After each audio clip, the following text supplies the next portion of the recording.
Olá, nós somos o GastroPed Talks, o canal da gastropediatria da Unicamp. Nós somos Dr. Lucas Rocha Alvarenga, doutora Natasha Silva Sandi e doutora Maria Ângela Belomo Brandão. O GastroPed Talks é um canal sobre gastroenterologia, patologia e nutrição pediátricas, com foco em profissionais de saúde, em que vamos discutir temas e evidências atuais com base em guidelines, artigos científicos e entrevistaremos profissionais de destaque na área. Olá, o tema de hoje é doença celíaca. E para começar, vamos falar sobre o guideline da Sociedade Europeia de Gastroenterologia, Hepatologia e Nutrição Pediátricas. Esse guideline recebeu o ano de 2020, mas, na verdade, as diretrizes foram publicadas e amplamente difundidas em 2019. Além do guideline publicado no JPGN, existe também um material disponível no site da Sociedade Europeia de Gastrohepato e Nutro, que contém, na verdade, um material bem sucinto com a apresentação de fluxogramas. Então, qual que é o contexto e por que é importante essa discussão e essa renovação do guideline de doença celíaca? Então, a doença celíaca, ela tem uma ampla variedade de apresentação em relação a sinais e sintomas clínicos. Ela pode ser desde pouco ou assintomática até se manifestar com um extremo de má absorção. Existem, muitas vezes, a necessidade de de abordar a doença celíaca de diferentes formas para se chegar ao diagnóstico. Então, além da história, exame clínico, nós temos a sorologia, o HLA, e a histopatologia. Em 2012, a ESPGHAN começou essa discussão lançando guidelines que permitiam o diagnóstico da doença celíaca, pela primeira vez omitindo a necessidade de histopatologia em casos selecionados. Esse novo guideline de 2020, ele responde a 10 perguntas e pontos práticos, e ele faz uma revisão de literatura desde 2000 até 2016. Então, em 2012, eles apresentaram 5 critérios para realizar o diagnóstico sem biópsia. Para que esse pudesse ser feito, todos os 5 critérios tinham que estar presentes. Eles eram a presença de sintomas sugestivos de doença celíaca, aí dizendo propriamente má absorção, a presença do anticorpo antitransglutaminase IgA, num nível acima de 10 vezes o limite superior da normalidade. Terceiro, o antiendomísio IgA positivo, obtido numa segunda amostra de sangue. Quarto, os alelos HLA, DQ2 ou DQ8 positivos. E 5, que os pais compreendessem bem o diagnóstico e se comprometessem a fazer essa dieta sem glúten e fazer um segmento com um gastropediatra, um pediatra expert em doença celíaca. E em 2020, a forma como esses critérios foram mudados foram que 2 deles foram, vamos dizer assim, derrubados. Na verdade, a necessidade de realizar o exame genético caiu completamente. Eles dizem que, se satisfazer os demais critérios, não precisa realmente fazer o HLA, mas, em relação à presença de sintomas, eles colocam uma recomendação condicional. É possível, sim, fazer o diagnóstico de doença celíaca sem histologia, na ausência de sintomas, mas, como eu falei, fica numa recomendação condicional, e nós vamos entender por quê. Então, em primeiro lugar, quem são os pacientes que precisam ser testados para doença celíaca? Então, nós temos manifestações gastrointestinais, e essas são as mais conhecidas, então, diarreia crônica, também constipação, dor abdominal. Outro sintoma que é sugestivo é a distensão abdominal. Além disso, náusea e vômitos recorrentes. E a gente tem as manifestações extraintestinais, das quais a mais frequente é a perda de peso, ou chamado failure to thrive. Esse seria o mais específico. Porém, atraso puberal, amenorreia, irritabilidade, fadiga, sintomas neurológicos, artrite, artralgia, anemia com deficiência de ferro, alteração da mineralização óssea, estomatite aftosa recorrente, dermatite herpetiforme, defeitos do anel dentário e alteração de enzimas hepáticas são todas consideradas manifestações extraintestinais de doença celíaca.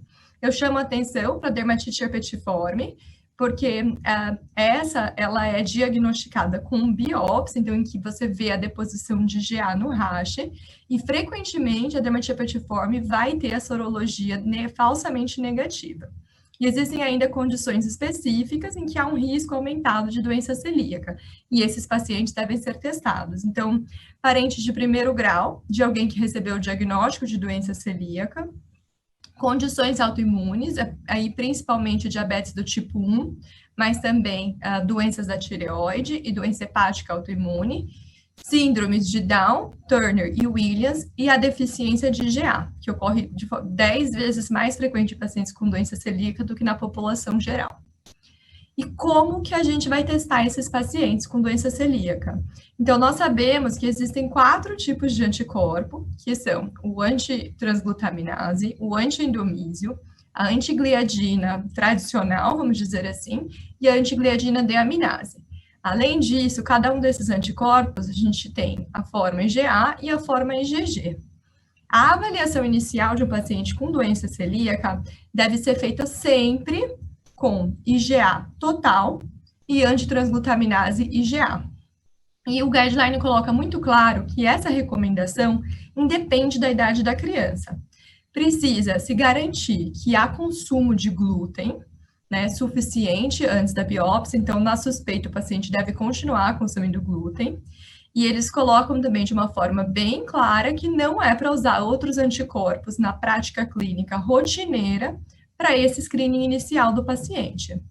Se for detectada a deficiência de IgA, devem-se utilizar outros anticorpos baseados em IgG, mas aí já é numa segunda etapa, porque na primeira etapa foi realizada a IgA total e a antitransglutaminase IgA.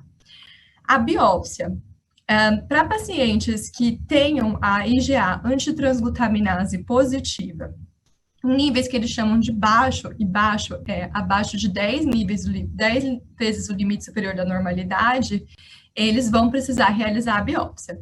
E a recomendação é que sejam 4 ou mais biópsias da segunda porção do duodeno e 1 ou mais biópsias do bulbo.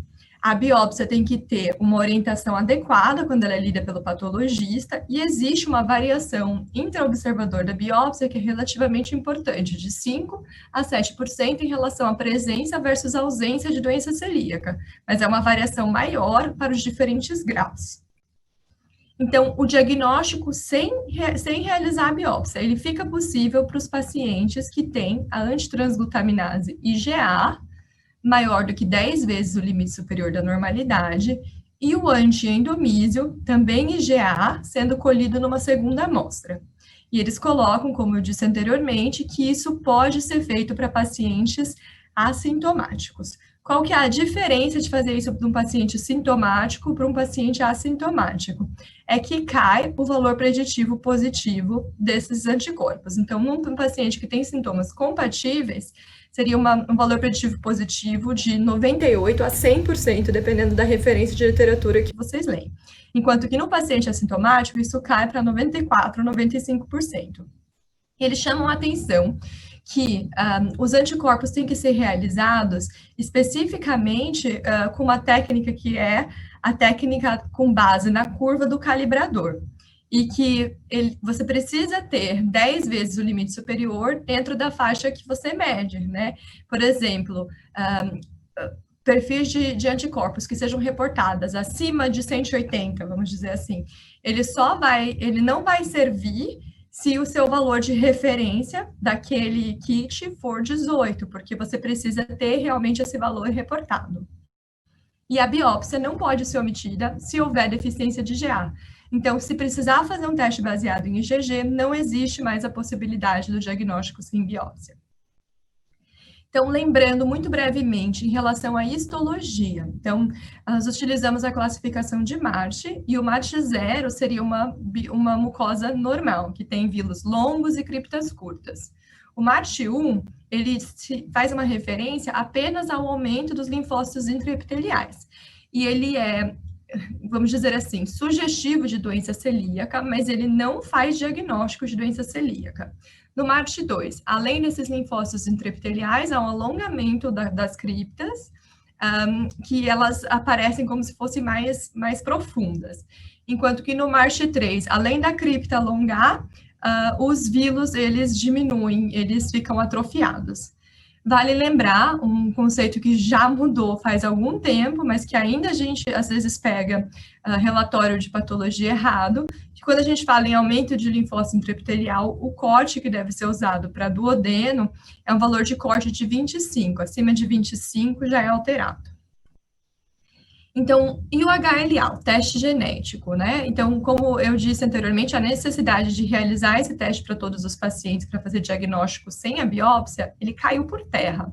Então, ele não vai ser necessário para o paciente que preenche os critérios para fazer diagnóstico sem biópsia, e ele também você não precisa fazer de cara para um paciente que não tem um título tão alto de transglutaminase e que vai realizar a biópsia.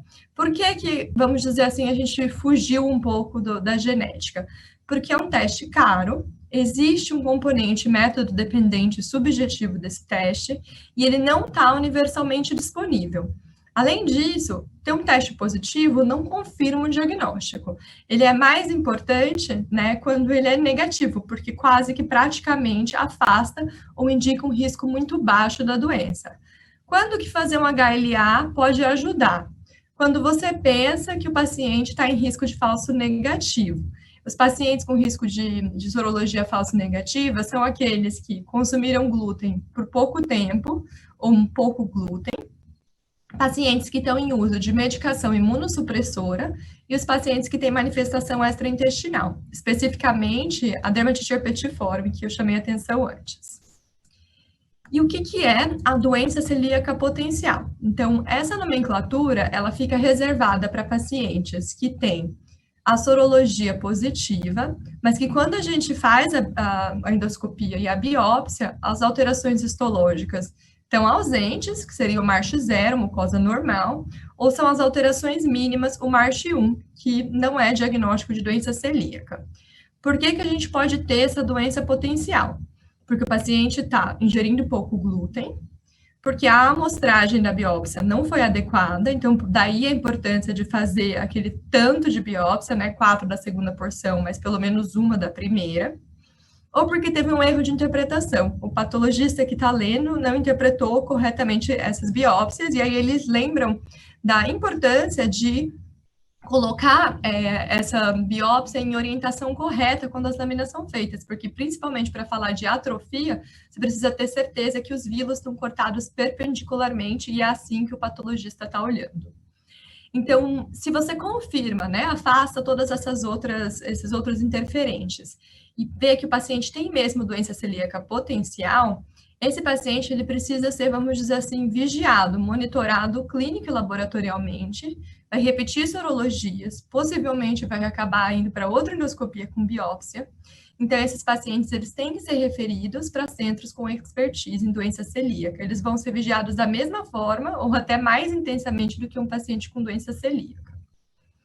E, por fim, o guideline coloca fluxogramas, né? Na verdade, existem vários fluxogramas e eu escolhi alguns deles para falar inicialmente. Então, o primeiro ponto é que, independente de por que você está testando alguém, seja porque tem suspeita clínica, seja porque é de grupo de risco, o teste inicial vai ser feito com IgA total e com antitransglutaminase IgA.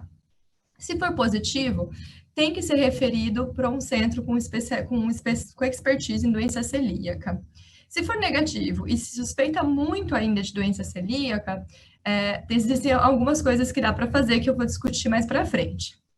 Então, o que acontece com esse paciente quando ele chega num centro com expertise, com esse teste antitransglutaminase positivo? Então, a primeira coisa que deve ser feita é a revisão desses resultados e discussão com a família, discutindo quais que são as possibilidades, inclusive a possibilidade de fazer o diagnóstico com versus sem biópsia.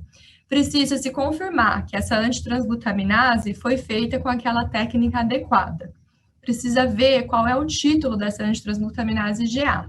Se for maior do que 10 vezes, pode-se seguir a via de fazer o antiendomísio, numa amostra de sangue separada, e confirmar o diagnóstico de doença celíaca sem a biópsia. Se a antitransglutaminase IgA for menor do que 10 vezes o limite superior da normalidade, aí precisa realmente ir para a biópsia. vamos dizer, num cenário que a primeira antitransglutaminase foi confirmada, né, positiva, mas ela não é muito alta, e o antiendomísio é negativo, esse paciente também vai para a biópsia. Nos pacientes que têm sorologia discrepante, então ele veio da comunidade com a antitransglutaminase positiva, chegou no centro de expertise com antitransglutaminase negativa, aí precisa ver, né? Existe uma alta suspeição clínica, precisa ver se a IgA total desse paciente, ela é normal. Se a IgA for baixa, então pode ser por isso que teve essa discrepância, e aí precisa fazer testes baseados em IgG, já num centro com expertise. Se a IgA for normal, tem que, de novo, revisitar aquelas possibilidades de sorologia falso-negativa, consumindo pouco ou ausência de consumo de glúten, uso de imunossupressor e manifestações extraintestinais. Se as sorologias são negativas, não tem nenhum risco de ser um falso negativo. Então, aí é para esquecer, não é esse o diagnóstico, né? Então, deve partir para o diagnóstico diferencial com outras coisas de por que esse teste foi pedido. Mas, se a gente continua suspeitando, né, e esse paciente tem, sim, algum risco de sorologia falsa negativa, aí vai entrar a expertise e a medicina individualizada praticada para esses pacientes. Então, vão se considerar a realização de HLA, vão se fazer outros anticorpos e, muito provavelmente, esse paciente vai acabar indo para o diagnóstico com endoscopia e biópsia. E quando a gente fala em tudo isso, né, de focar na antitransglutaminase, eu sei que já passa pela cabeça de muita gente, mas e as crianças pequenas? E a antigliadina deaminase, aquela história de que o exame era melhor? Então, abro um parênteses apresentando esse trabalho que foi publicado no JPGN de 2019, mostrando que no screening de doença celíaca, a gliadina deaminase raramente prediz doença, se a sua antitransglutaminase for normal. Né? O que esse grupo fez? Eles partiram de mais de 400 crianças que foram referenciadas por doença celíaca em 3 grandes centros do Canadá, e eles viram que apenas 40 dessas tinham a antigliadina IgG positiva isoladamente. O que eu quero dizer com positivo isoladamente? Com a antitransglutaminase negativa. Dessas 40, então todo mundo ganhou endoscopia e biópsia, e somente um diagnóstico histológico foi confirmado de doença celíaca. Tratava-se de uma criança que tinha deficiência de GA e diabetes mellitus do tipo 1, então uma criança realmente de alto risco. Então eles mostram que o valor preditivo positivo da antigliadina, deaminase IgG isoladamente é muito baixo, é de 2,5%. Então, a gente realmente pode confiar na antitransglutaminase como triagem inicial, desde que o paciente não tenha deficiência de IgA. Em resumo, o que o guideline apresentou de novo? Então, a evidência para fazer essa avaliação inicial, sem dúvida, com IgA total e antitransglutaminase IgA. Esses 2 testes têm uma acurácia melhor do que o de outros testes. Eles mostram que é possível fazer o diagnóstico sem biópsia de forma segura para a criança que tem a IgA antitransglutaminase maior do que 10 vezes o limite superior da normalidade, com o antiendomísio IgA positivo numa segunda amostra. Terceiro, que as crianças que têm a transglutaminase IgA menor do que 10 vezes o limite superior da normalidade precisam, sim, ir para endoscopia com biópsia. E, finalmente, que o HLA e a presença dos sintomas, eles deixam de ser obrigatórios para esse diagnóstico baseado em sorologia sem biópsia. Vale lembrar que esse é um guideline da Sociedade Europeia de Gastrohepato e Nutro. A Sociedade Norte-Americana, ela ainda não concorda com essa posição do diagnóstico sem biópsia. O último guideline da Sociedade Norte-Americana é de 2005, mas eles soltaram o Society Paper em 2016. Eles estão de extremo acordo com a Sociedade Europeia de que a antitransglutaminase IgA é o método de maior acurácia. Eles emitem uma opinião de expert que, para esse método ser bom, você precisa ter o consumo de pelo menos 10 gramas de glúten por um período de 8 semanas. E nas crianças menores de 2 anos, eles também emitem uma opinião de expert de associar a antigliadina deaminase IgG. mas eu lembro que é associar e que esse paper, na verdade, trabalhou com evidências que eram, vamos dizer, mais antigas, e depois disso já veio bastante coisa mostrando para a gente que realmente a antitransglutaminase, ela tem um bom sucesso em avaliar as crianças com doença celíaca. E pela NASPGHAN, a gente ainda só faz o diagnóstico com a histologia.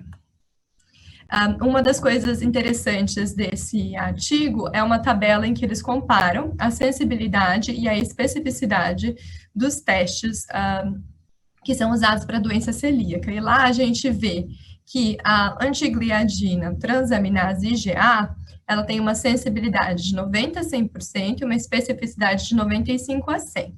Ela tem uma performance que é, sim, um pouco pior do que a do anti-endomísio IgA, que a sensibilidade é de 93 a 100 e a especificidade é de 98 a 100.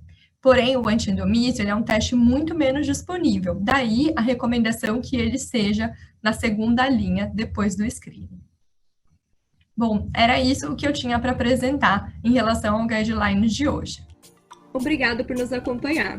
Esse foi um episódio do GastroPed Talks. Estamos no Instagram, @gastroped.talks, no YouTube, GastroPed Talks Unicamp, e também na forma de podcast. Até o próximo!